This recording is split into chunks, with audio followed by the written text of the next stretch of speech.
Ta dziewczyna potrafi oswoić slime. Dziewczyna o imieniu Ivy, nie posiadająca wspomnień ze swojego poprzedniego życia, próbuje przetrwać.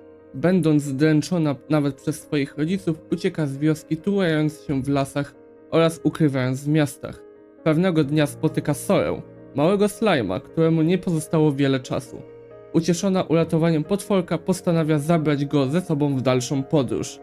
Te anime to Saiyaku Tamer wa Gomi Hiroi no Tabi wo Hajime Mashita. Oglądaliście? Followujcie po więcej.